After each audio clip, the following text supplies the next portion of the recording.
और भूखे हैं। तुम्हारी कुटिया देखकर इस आशा से यहाँ आए हैं कि हमें कुछ खाने को मिल जाएगा। अवश्य महात्मा, आप यही ठहरे, मैं आपके लिए यथासंभव भोजन लाती हूँ। देवी, हम यात्रा से क्लांत हैं, हमें विश्राम की भी आवश्यकता है। क्षमा करें, इस समय मेरे पति कुटिया में नहीं है, इसलिए मैं आपका स्वागत नहीं कर सकती। कृपा करके आप वहीं ठहरिए, मैं आपके लिए भोजन लाती हूँ।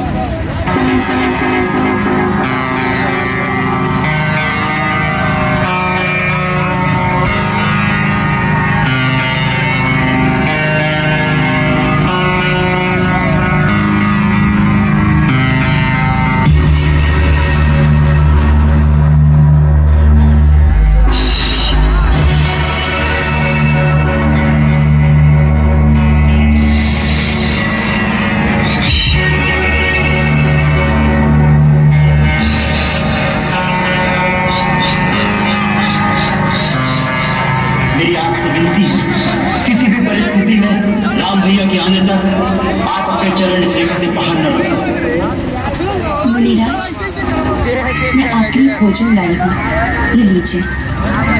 ले आओ देवी। कृपया आप ही को यहाँ आना होगा।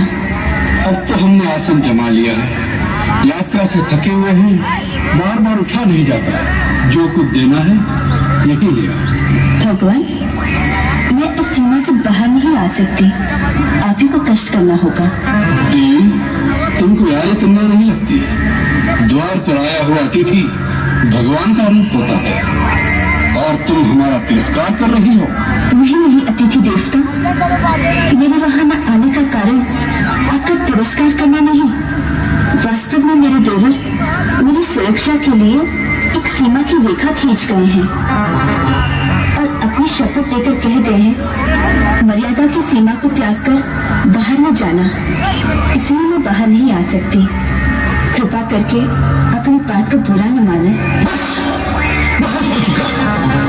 तुम बार बार हमारा तिरस्कार कर रही हो। पहले हमें कुटिया के अंदर आने से रोक दिया और अब दूर से खाना दे रही हो, जैसे हम कोई पशु पक्षी हो।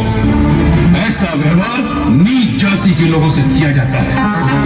कोई संत महात्मा द्वार पर आ जाए तो बड़े आदर से स्वयं उसके पास जाकर उसके चरण छूकर भिक्षा दी जाती है।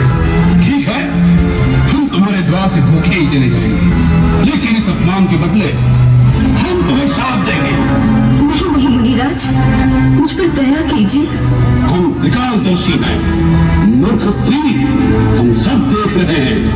तुम्हारा पति इस समय एक स्वर्ण मृग का शिकार करने वन में भागा भागा फिर रहा है।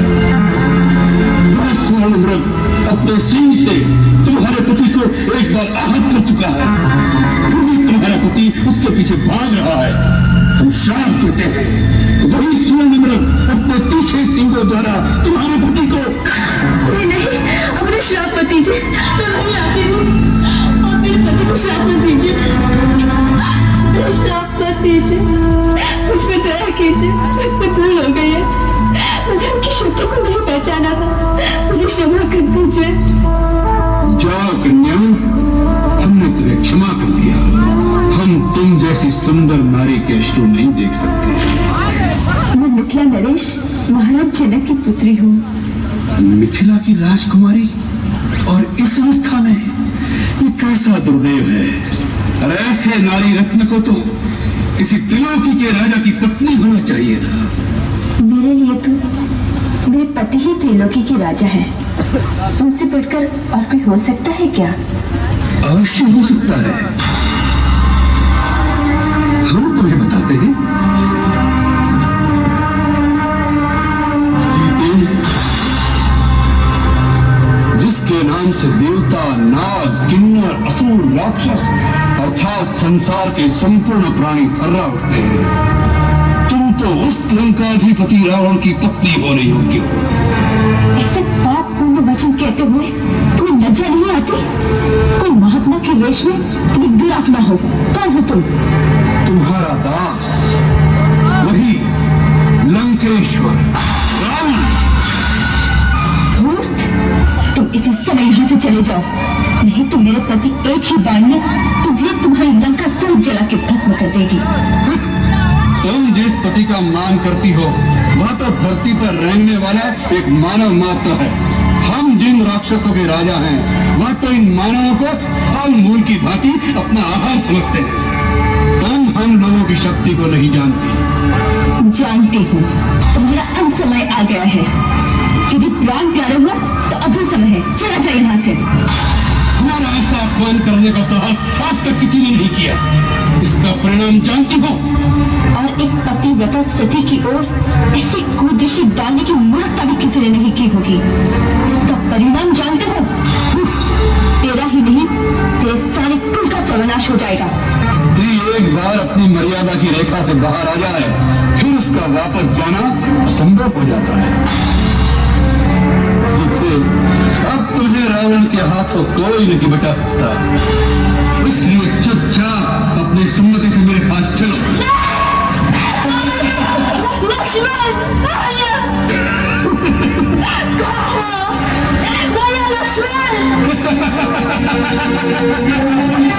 पुकार ले, हाँ पुकार।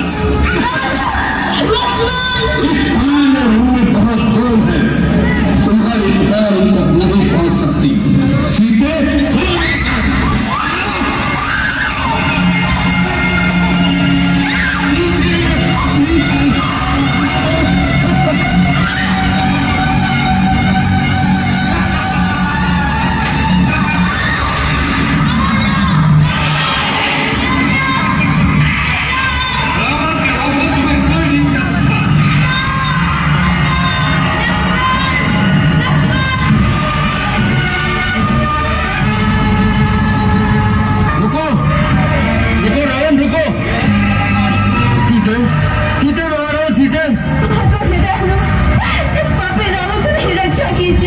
तुम चिंता न करो पुत्री, मेरे जीते जी ये तुम्हें नहीं ले जा सकता।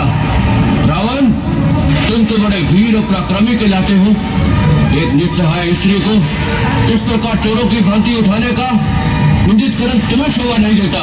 बूढ़े जटायु, रावण को शिक्षा देना हो, जाओ किसी पेड़ पर बैठकर आराम करो, मेरे रास्ते में मत आओ, कहीं मुझे क्रोध न आ जाए। बाकी मैं बूढ़ा अवश्य हूँ, परंतु अब भी तुम जैसे अभिमानियों का मान भंग कर सकता हूँ। सीता मेरी पुत्र वधु समान है, मैं अपने प्राण देकर भी इसकी रक्षा करूंगा। आज तुम मेरे पंजों से मारा जाएगा।